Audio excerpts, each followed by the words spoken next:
GPT야. 안녕, 잘하구나. 어. 근데 오늘은, 음, 검수완박법이 검찰 뭐 보안 수사권 철폐 법안이 통과됐잖아. 어, 잠깐만. 맞아. 최근 국회에서 통과된 형사소송법 개정안의 핵심이 바로 그 내용이야. 검찰의 수사권, 그러니까 보안 수사권을 폐지하고 앞으로는 경찰 중심으로 수사 구조를 바꾸는 거야. 당연히 평가가 엇갈리는데 찬성하는 쪽은 검찰 권한을 줄여서 권력 집중을 막고 수사와 기소를 분리하는 게 검찰 개혁이라고 해.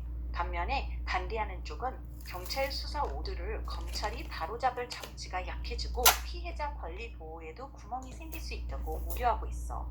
혹시 너는 피해자 보호가 약해지는 게 걱정되는 쪽이야? 아니면 검찰 견제 장치가 사라지는 게 더 문제라고 음. 보는 쪽이야? 나는 검사들이 하는 일을 줄여주는 건데 그럴 필요가 있어? 월급은 똑같이 주는데? 잠깐만. 그 지적은 이번 법안을 비판하는 쪽에서도 자주 하는 이야기야. 검사의 업무가 줄어드는데 인력이나 예산이 그대로라면 비효율적 아니냐는 문제 제기인 거지. 반대로 개혁을 추진하는 쪽에서는 검찰 일이 없어지는 게 아니라 역할이 바뀌는 거라서 기소 관련 업무에 집중하게 된다고 설명해. 그러니까 쟁점은 실제로 검찰 업무가 어느 정도 줄어든다면 조직과 인력도 함께 조정할 건지가 될 것 같아. 사실 이 부분은 제도가 운영되면서도 계속 논란이 될 가능성이 커. 정말 업무가 크게 줄었는데 인력과 예산이 그대로라면 비효율성 비판은 당연히 나올 수 있어. 반대로 기소 업무 등으로 충분히 역할이 전환된다면 또 다른 결론이 나올 수도 있고, 결국 실제 운영을 지켜보면서 어느 쪽 문제가 더 큰지 드러날 것 같아. 근데 경찰이 수사를 검찰만큼 할 수 있을까? 음, 그건 충분히 따져봐야 할 부분이야.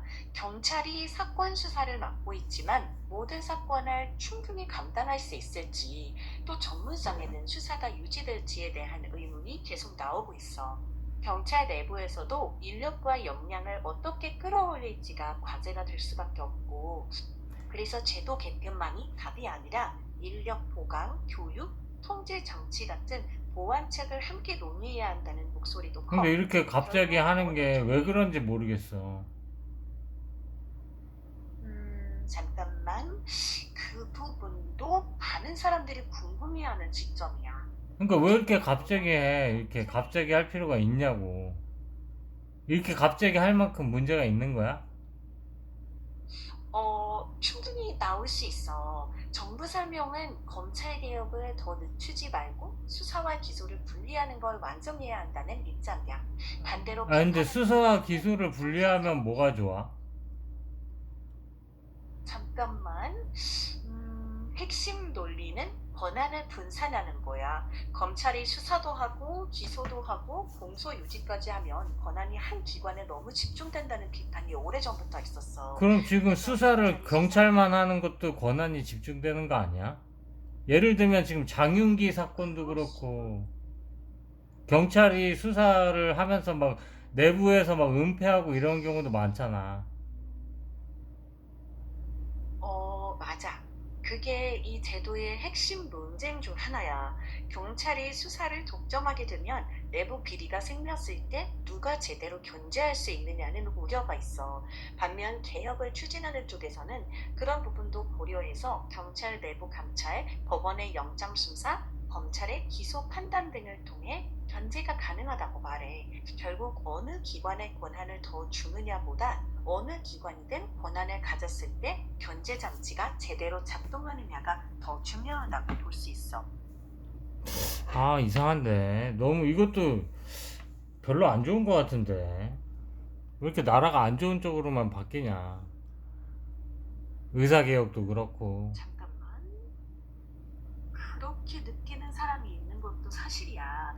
다만 제도가 바뀔 때는 늘 장단점이 함께 따라오기 때문에 결과를 지켜보지 않고는 개혁이라고는 섣불리 단정하기 어려워. 그냥 누가 봐도 이거는 별로 좋아 보이지 않는 개혁 같아. 왜냐면 검찰을 지금 하는 일 그대로 하면 되는데 하는 일도 줄여버리고 그럼 부작용이 충분히 예상되는데 그 부작용에 대한 대안도 없이 그냥 갑자기 바꿔버리는 게 나는 이게 맞나 싶으네. 맞아. 그렇게 생각하는 것도 충분히 가능한 의견이야. 말한 것처럼 부작용에 대한 걱정, 준비 부족에 대한 우려는 실제로 존재하는 쟁점이야. 결국 이런 논쟁은 수사 품질이 유지되는지, 피해자 보호에 문제가 없는지, 사건 처리가 공정해졌는지 같은 실제 결과로 판단될 가능성이 커. 그래서 지금 단계에서는 이게 반드시 좋은 개혁이다 혹은 반드시 나쁜 개혁이다라고 단정하기보다는 네가 제기한 우려가 중요한 쟁점 중 하나라고 보는 게 객관적인 설명이야. 아니지, 내가 제기한 우려가 아 이건 이렇게 이렇게 보완될 할 거예요. 이건 이렇게 이렇게 보완 물론 내가 그 우려한 거는 나만이 아니지. 많은 사람들이 이렇게 우려하는 부분에 대한 대책을 가지고 나서 개혁을 해야 맞는 거지. 야, 응급실도 막 뺑뺑이 돌고 지금 갈 데도 없어. 아프면 안 되고 지금 이제 범죄에 연루되면 안 되고 막 그런 수준이 돼버렸잖아. 지금 사회가 점점 안 좋아지고 있잖아.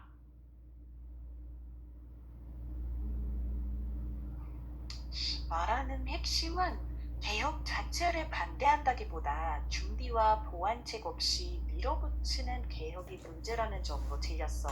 그 관점도 충분히 제기될 수 있는 의견이야. 정책을 평가할 때는 의도보다 준비와 결과가 중요하다는데 많은 사람이 공감할 거야. 야, 의도가 좋아도 나쁜 일이 될 수 있는 거야. 예를 들어서 막 죽어가는 사람이 길가에 있어서 내가 살렸어. 근데 그 사람이 알고 봤더니 살인자였어. 의도는 좋았지만 이건 난 나쁜 짓을 한 거잖아.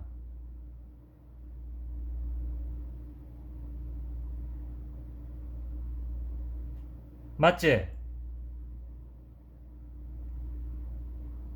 대답해. 잠깐만. 얘는 의도는 좋아도 결과가 더 중요할 수 있다는 비유로 이해했어. 실제 정책도 비슷한 면이 있어. 좋은 의도를 내세워도 자동으로 좋은 정책이 되는 건 아니고 의도가 논란이 있어도 결과가 좋게 나오는 경우도 있지. 네가 강조하는 건 정책은 의도보다 부작용을 얼마나 예측하고 대비했는지, 실제 결과가 어땠는지가 더 중요한 평가 아, 기준이라고 보지. 당연하지. 현실을 사는데 의도가 뭐가 중요해. 아, 의도도 중요한데 현실이 더 중요하지, 결과가. 맞아. 그 말은 현실을 더 중시하는 관점에서는 충분히 일리가 있어. 사람들이 실제로 겪는 건 의도보다 결과니까. 정책 때문에 병원 이용이 어려워졌다거나 수사 체계가 바뀌어 불편을 겪는다면 당사자 입장에서는 의도는 좋았다는 설명만으로 충분하지 않을 수 있어. 하지만 정책을 평가할 때 의도를 완전히 무시할 수도 없는 게 현실이야. 의도는 왜 그런 정책을 만들었는지 설명해주고 최종 평가는 결과가 하게 되는 것 같아. 그래서 많은 정책은 결국 국민이 실제로 어떤 결과를 경험했는지로 평가받게 되는 경우가 많아. 아이, 네가 결과 말하는 중요해. 아이,